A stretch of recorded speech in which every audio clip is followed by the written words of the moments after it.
Hello there, Shortcuts. This is Stephen here. This is video one for the price list that will go out on May 7th at 9 p.m.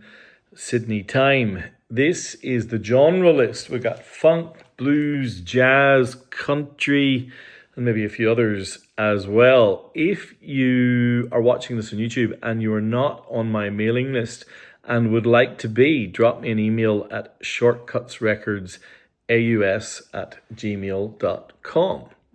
All right, all of the pleasantries out of the way. Firstly, I just want to say a quick thank you. Last week's lists were incredibly well received. I had 28 records and there was only one left at the end of the couple of days. So thank you all for taking part in my club. And I hope that you find as much to enjoy in these couple of lists that I'm going to do now. As is always the customary, I like to choose a record to start the list. And this is this week's. This is an extraordinary album. I am so happy to have this for you at last. This is James Brown's Hell, from the year of my birth, 1974. And this would be in the mix for my favourite album from the year of my birth. Hell from 1974 features the JBs. And this is a strange period in the career of Mr. James Brown. Of course, ferocious work ethic, godfather of soul, revolutionised music, incredible voice. When he got to this period, 1974, though, he was not as commercially successful. He was not dominating. The early 70s were incredibly fruitful and he was as prolific as ever and as kind of shape-shifting as ever. But the world of music was changing.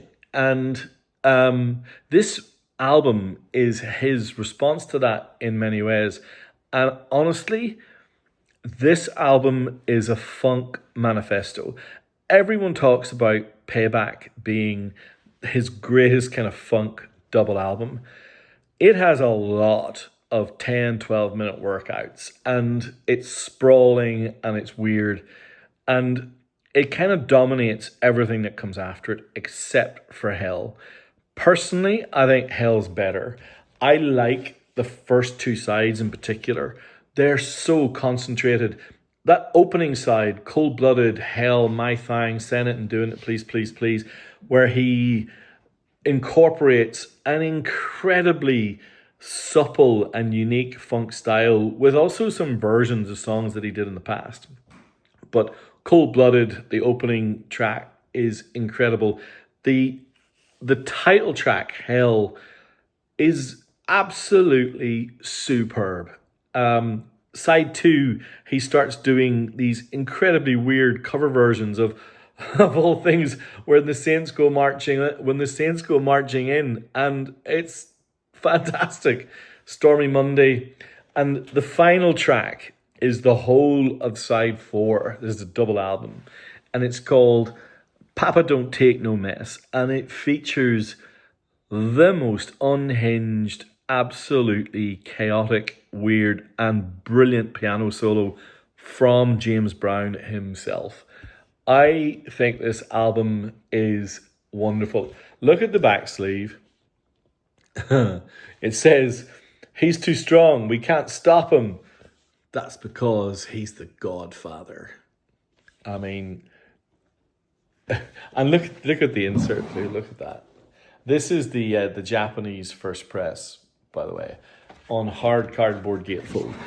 I've been looking for a second copy of this for years. It is so hard to find. Look at that, James Brown. It's Hell. It's on the red Polydor label. I've given it a listen. It's great. It's such a fun album. That title track that track that I was describing, the last one, Papa Don't Take No Mess, was originally recorded for the soundtrack for a movie called Hell Up in Harlem. That I don't know if the movie ever got made. I can't find it, but I think that's what inspired this whole crazy concoction. Maceo Parker, Fred Wesley are on fire in this album. It's so good. Oh my God. I know there's some funk fans out there. You're going to have a treat with that one. It's killer. Well, in making this list all killer, no filler, how do you follow that? Well, I think you follow that with something pretty special. This is not a Japanese release. That was a Japanese first press. This is a US first press, and it's a pretty special one. This is the US first press of Fili de Kilimanjaro by Mr. Miles Davis. Now, you will notice it is still in its shrink wrap from 1968. Those of you who understand these things will be worried that therefore the record might be warped. Worry not, it is in absolutely fantastic condition. On the original red label. Fili de Kilimanjaro, the ladies of Kilimanjaro. I mean, it's kind of a weird title, right? I think that maybe Miles Davis was reaching for some African significance. I'm not sure that he quite hit it, but for a restless innovator like him, overreaching was kind of standard for him. But what is important to me about this record, and for those of you who know my love of Betty Davis, this is Betty Maybury, or his wife, or who had just become his wife and became Betty Davis. And obviously we all know the history now, influenced him, introduced him to Sly Stone and Jimi Hendrix. And the reason that linkage to Jimi Hendrix is so exciting about this particular record is that the very last song, Mademoiselle Maybury, open brackets, Miss Maybury, close brackets, which is his dedication to Betty, his wife, is a play on The Wind Cries Mary by Jimi Hendrix. Now that I've said that to you, you will not unhear it. When you hear this song, you will hear the piano motifs and a little bit of the trumpet giving you that little flourish that you hear in The Wind Cries Mary by Jimi Hendrix. And it is fantastic. This is the first Miles Davis album to feature electric piano. And it's therefore, I think, the very first one where you can completely hear where he's going to end up with Bitches Brew and Dark Mages and all of those crazy 70s kind of masterpieces. This is where the transition from acoustic to electric truly begins. And the band that he has here, I'm just going to read this. Obviously, Miles Davis on trumpet, Wayne Shorter, tenor sax, Herbie Hancock, electric piano and piano, Ron Carter on bass, Tony Williams on drums. And then, I think it's on side 2, maybe it's side 2, or maybe it's intertwined, I can't quite remember. Chick Corea replaces Herbie Hancock on piano, and Dave Holland replaces Ron Carter. And this is so typical of Miles Davis, transitioning even within the record from one sound to another. He just cannot sit still when it comes to what he hears in his head. And it's so hypnotic in places, even more so than some of the kind of really minimalist, almost mechanical records that came. This one is a classic quintet. You can hear that dynamic, but there are these passages where you can sense that Miles Davis is striving for something else. It is not considered top tier Miles Davis, but that doesn't mean a thing when you're talking about Miles Davis. This is a US first press in the shrink wrap of Fili de Kilimanjaro. I think that is a pretty special thing. All right, what do we got next? I've been sitting on this one for a while, wondering whether this should be on my shelf or whether I should let it free in the club, which is a debate I have with myself all the time, and one that I lose to myself quite regularly. But I have decided to let this one go free because I suspect there are other people out there who will enjoy this more than I do. This album is completely mad. This is Bongo Fury by Frank Zappa and Mr. Captain Beefheart. 1975. This Frank Zappa, the completely irreverent genius from Baltimore into genre-bending experimentation and, dick jokes. Let's be clear. As well as orchestras and the most elaborate, intricate guitar solos. He'd had a big hit with Overnight Sensation the year before.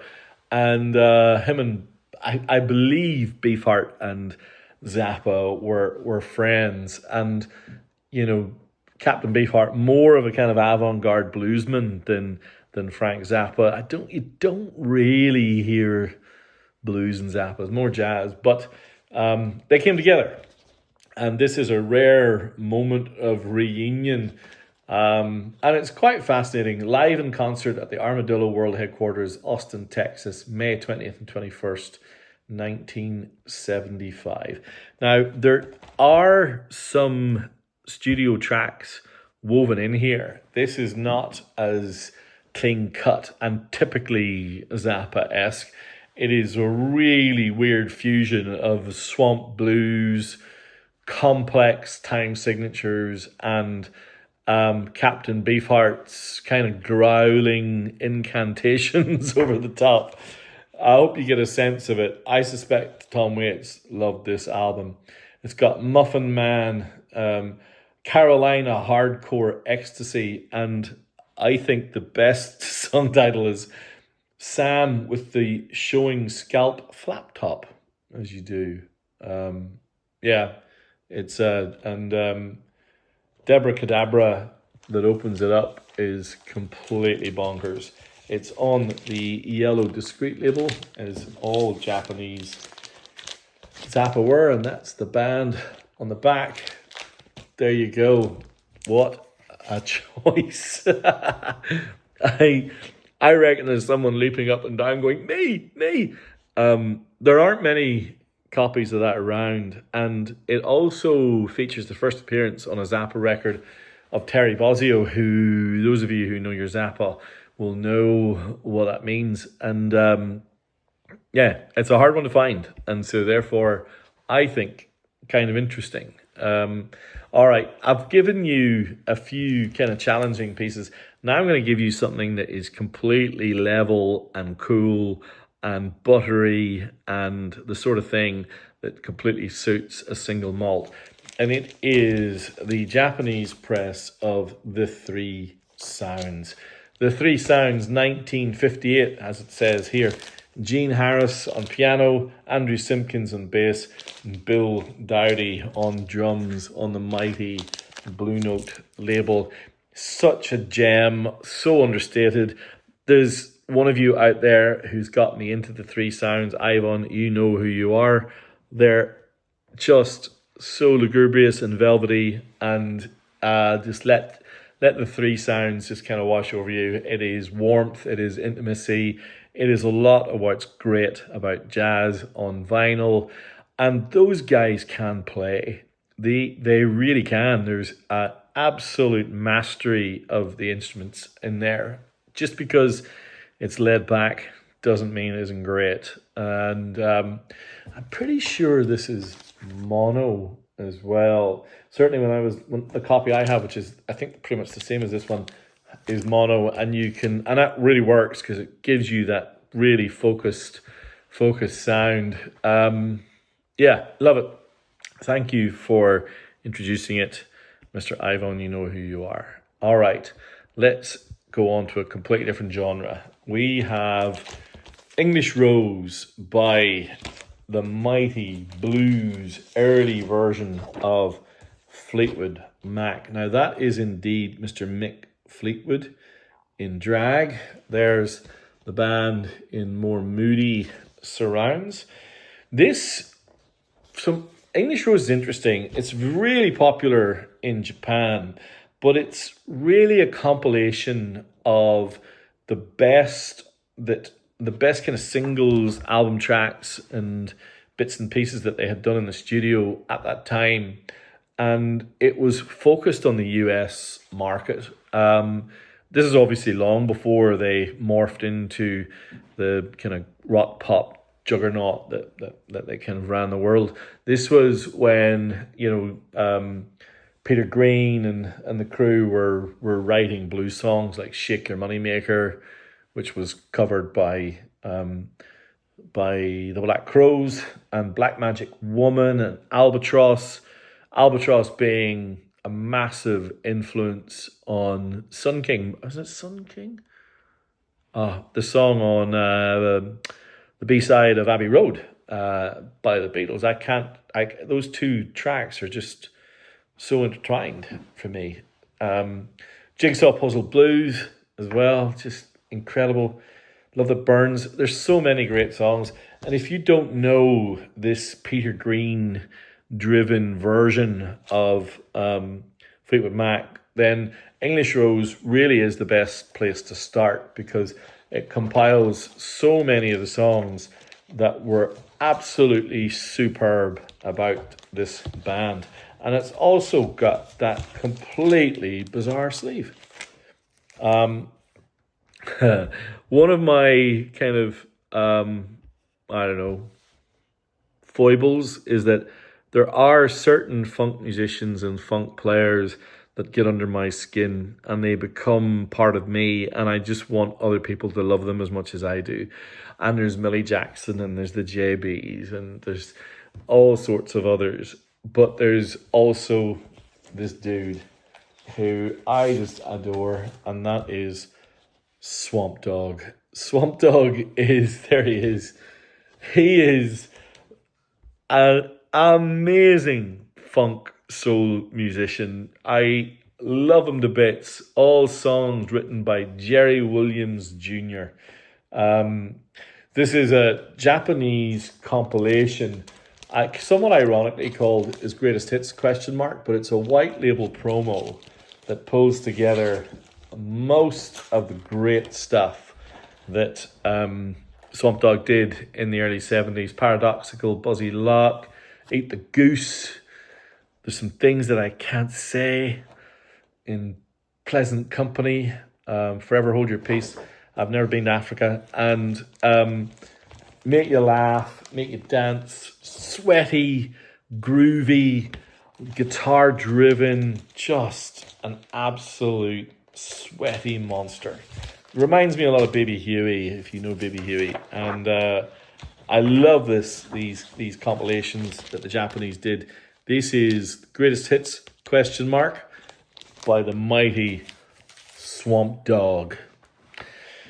All right, we're going to swap genres one more time, and this time we're going to go into a Vinyl Me Please record of the month, one that I've never had before, but one that I think is really interesting. Lyle Lovett is Texas-born singer-songwriter, really highly regarded, a very deep catalogue of kind of genre-defying brilliance, and has always kind of ploughed his own furrow and has never, I guess, become a massive mainstream star, but has a cult following. And this record, Joshua Judge's Ruth, is considered by many to be his masterpiece. Now, you will notice this is a sealed Vinyl Me Please copy.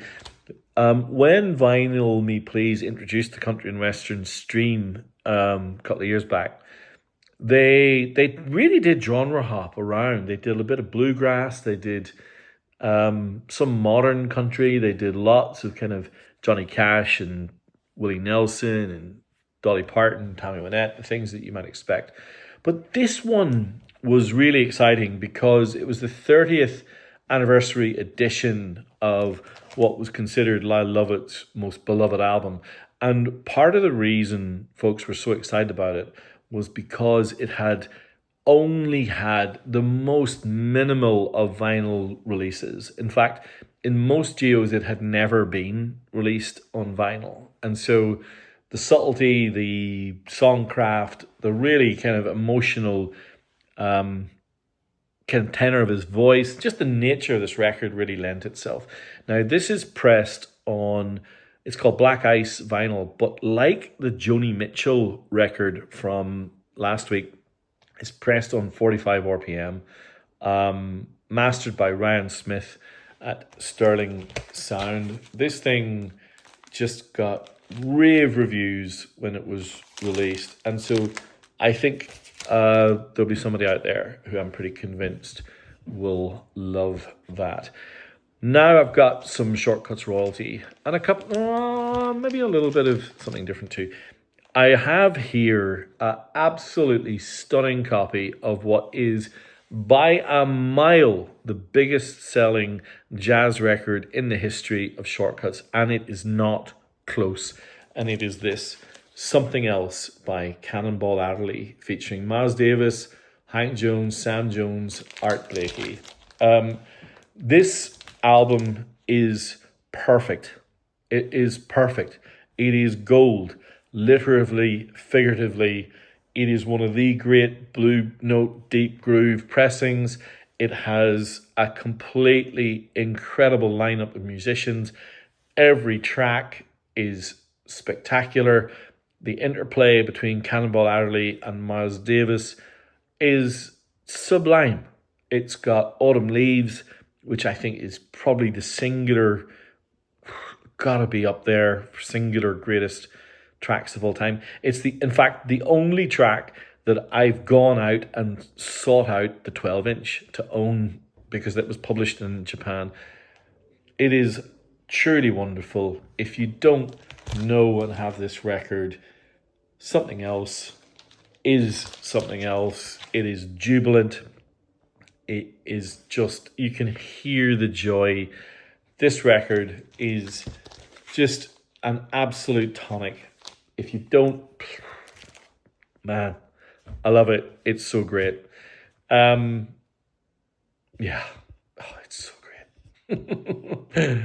And was it Art Blakey on drums? Art Blakey on drums, and this is the next one. Now, this doesn't quite match the popularity of the record that I just spoke about, but it is wonderful. This is Lee Morgan on trumpet, Hank Mobley on, let me get this right, on tenor sax, Bobby Timmons on piano, Jamie Merritt on bass, Lou Donaldson on alto sax, Clifford Brown, Horace Silver. This has got everything going for it. I love this album too. And it's so nice to get these with the OBs. And both of these, if you notice, let me just see this, have the Swing Journal seal of approval, the grey one there and the grey one there. The Swing Journal being the Japanese Bible of genre music, soul, jazz, blues. And when a record had that seal, it was the seal of approval for a special record. All right, I have just two more to, three. I'm going to have to do these super quick. This is Sergio Mendes and Brazil 66. This is the Japanese, I believe it's the first press, I'm going to have to figure it out, of Equinox, the lush, breezy bossa nova album in that incredible style that kind of dominated the charts in the late 60s and is still super cool to this day. Anyway, if you don't know that album, maybe I would say give Watch What Happens a spin. The Lanny Hall, the singer, is just super cool, and the ethereal vocals on that track are well worth it. Another Shortcuts royalty. This is one of the biggest selling soul records in the history of Shortcuts, and it is The Immortal, the posthumous release from the mighty Otis Redding with Obi in beautiful condition. The king of soul, that southern grit, everything about him, power, heartbreak, really. The opening track, I've Got Dreams to Remember, when you think about the context, it's just killer. Just killer. Hard to handle. Oh my gosh, so many So many great songs. And then finally, I have an Aussie, really nice Aussie pressing of the debut album by Stevie Ray Vaughan and Double Trouble called Texas Flood, electrifying blues guitar.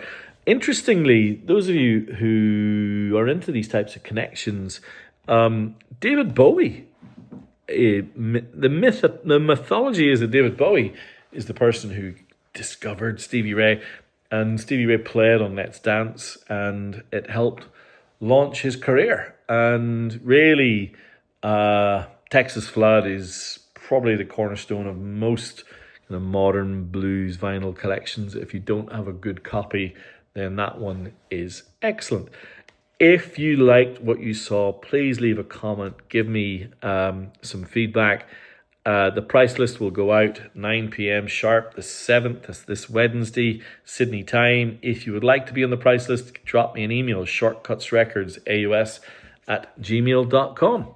Thank you.